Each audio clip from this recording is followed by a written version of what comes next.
Se place désormais à l'histoire du jour. Kadi Adoumdouaz, vous nous avez rejoint quand la Corée du Nord infiltre les entreprises occidentales. Vous vous êtes penché sur une affaire révélée par nos confrères du Monde. Très bon article qui met au jour un réseau d'experts informatiques nord-coréens infiltrés dans des entreprises occidentales et notamment chez nous en France. Absolument Marie, très bon article, vous l'avez dit, très bien détaillé, très bien fouillé, qui s'appuie sur plusieurs enquêtes qui ont été menées aux États-Unis, mais aussi sur un témoignage d'un informaticien nord-coréen, repenti si on peut dire, et qui effectivement a donné beaucoup d'informations à nos confrères du Monde. Alors, de quoi s'agit-il? D'informations donc nord-coréens, 3000 apparemment, qui se font passer pour des employés légitimes en utilisant des identités volées ou falsifiés. Bon, ils sont empochés donc à distance par des entreprises, principalement aux États-Unis et vous l'avez évoqué, en Europe et notamment en France. Alors, nous les avons observés récemment être embauchés sur des projets français. C'est ce qu'indique, vous voyez, ce rapport publié tout récemment par Mandiant, la société de cybersécurité qui est une filiale de Google, Marie. Mais quel est le but au juste, qu'à dire ? Écoutez, en fait, l'objectif principal, c'est tout bête, c'est de financer en fait le régime nord-coréen qui est isolé du monde en raison des sanctions internationales. Tout cela est évidemment reversé pour la plus grande partie à des programmes militaires, voire des programmes nucléaires. Alors, les estimations indiquent, vous allez voir, ce sont des sommes faramineuses, que les revenus estimés sont compris entre 250 millions de dollars par an, entre 250 millions de dollars et 600 millions de dollars. C'est pas rien. Alors, quelles entreprises sont concernées? Alors, c'est très, très éclectique. Ça va de la chaîne de télévision nationale, bon, je vous ai mis un petit peu comme ça, mais je vais vous les dire, en passant par une entreprise de la Silicon Valley, on parle même d'une ONG religieuse ou encore d'une marque automobile très convoitée. Alors, jusqu'ici, effectivement, si ce n'est le fait que l'argent va dans la poche du régime nord-coréen, rien d'extraordinaire. Ce qui est un peu plus embêtant, Marie, c'est qu'on apprend que certains de ces informaticiens nord-coréens, une fois leur couverture révélée, souvent par le FBI, qui vient toquer à la porte des entreprises et qui leur explique qu'ils ont dans leur fichier un employé nord-coréen, une fois cette couverture révélée, en fait, ils n'hésitent pas à faire du chantage à leur employeur. Vous allez voir ce qui est dit dans l'article du Monde. Depuis l'automne 2024, sans doute à cause de la pression exercée par les autorités américaines,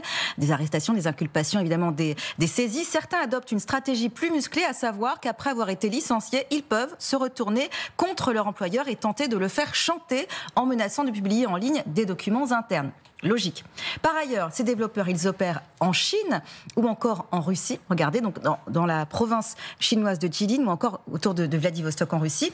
Et alors, ce que nous apprennent nos confrères du Monde, c'est qu'ils exercent en petites cellules, quelques dizaines de personnes qui sont cloîtrées dans un même logement. Et pour susciter l'émulation, cerise sur le gâteau, des compétitions socialistes sont organisées avec une récompense à la clé pour celui qui obtient le plus important revenu.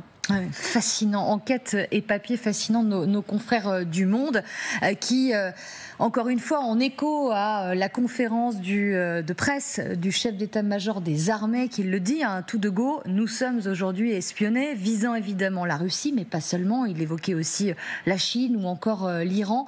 C'est vrai que cela pose des questions et des vrais défis aussi pour nos entreprises, Ronald Dato.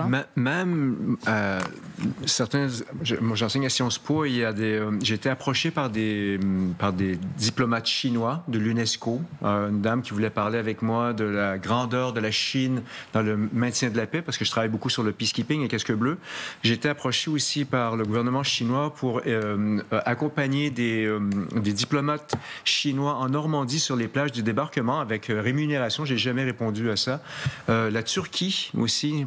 Et vous sentez, vous voyez venir à chaque fois le rapprochement. Ils essaient de vous amadouer pour qu'en classe, vous parliez en bien quand il y avait encore des étudiants russes, j'ai été aussi... Ils travaillent en couple, les étudiants russes, souvent. Ils parlent un français impeccable. Ils sont mignons. Donc là, on n'a plus de Russes, mais les tactique Chinois... éprouvée et plutôt efficace. Donc, mais je pense que ça rejoint un petit peu ce que les Nord-Coréens essaient de faire.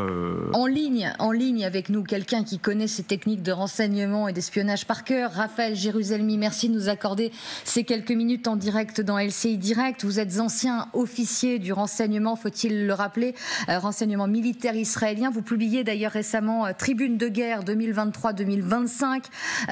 Quand vous voyez cet exemple des Nord-Coréens, à une échelle plus large, est-ce que vous diriez que ces techniques-là sont appliquées à de très très nombreuses entreprises et au-delà de la Corée du Nord finalement ?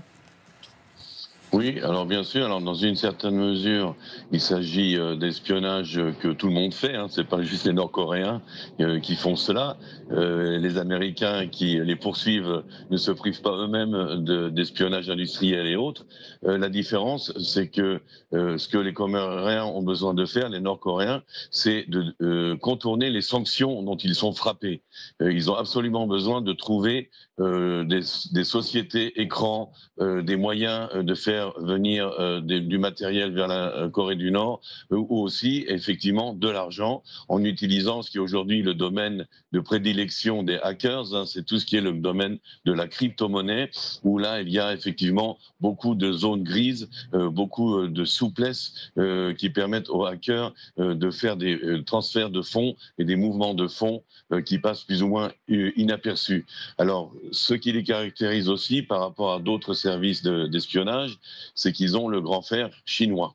Et donc, les Nord-Coréens qui vont s'occuper de ce genre d'activité vont recevoir des passeports chinois. Ils sont en fait déguisés comme citoyens chinois. Ils vont s'inscrire dans une université. Ils vont être étudiants. Ils vont être laborantins dans des laboratoires de recherche. Où ils vont travailler pour des grosses boîtes d'informatique à travers lesquelles ils peuvent pénétrer. Je vous interromps juste une seconde. Est-on assez armé pour ces nouvelles techniques d'espionnage? Vous parlez ça avec beaucoup de savoir-faire, mais pour ces entreprises qui sont confrontées parfois, parce que ce sont aussi des professionnels qu'ils ont face à eux, sommes-nous assez alertés sur ces nouvelles techniques et sur finalement ces défis qui nous attendent aussi, qui est une nouvelle manière? On a parlé de guerre hybride, on est complètement là-dedans.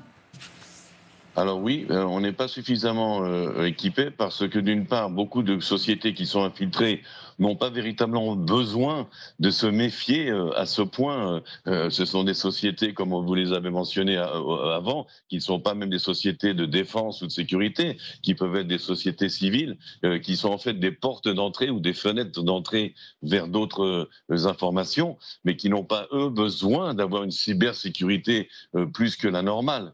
Donc, c'est effectivement, on n'est pas suffisamment armé contre cela.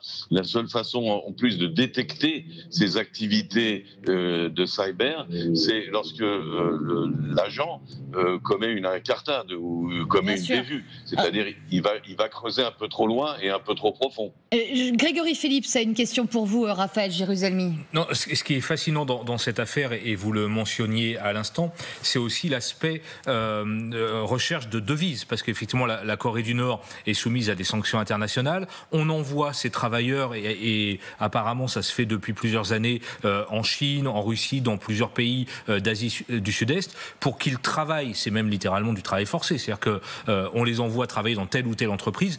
Tout ce qu'ils gagnent est immédiatement reversé au régime de Pyongyang pour faire fonctionner le régime, et notamment sur le plan militaire.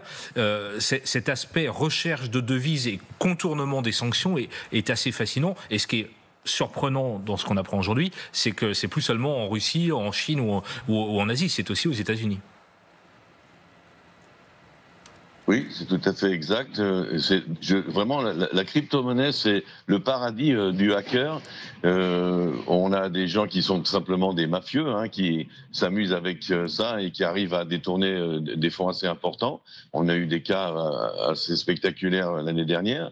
Là, dans le cas des Coréens, comme je le dis, ils ont le grand frère chinois. Ça leur permet, à travers des sociétés écrans, à travers des organes bidons, en fin de compte, de faire circuler énormément d'argent au nez et à la barbe des enquêteurs, même du FBI ou de la CIA, avant qu'ils mettent vraiment le doigt sur le problème. Et comme je l'ai dit, c'est à chaque fois, il n'y a pas d'algorithme véritablement pour détecter cela.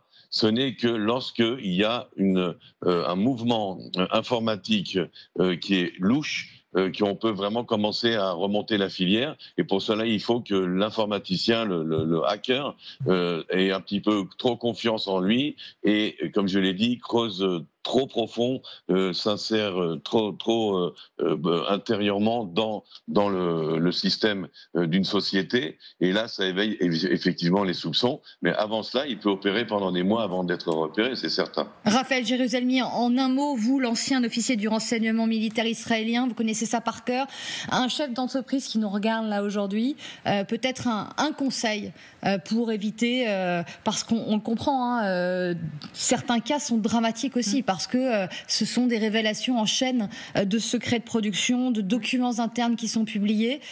Vous diriez quoi, vous faut agir au feeling ou il y a des choses qu'on peut repérer? Non, je pense qu'aujourd'hui, la menace est vraiment plus importante que par le passé.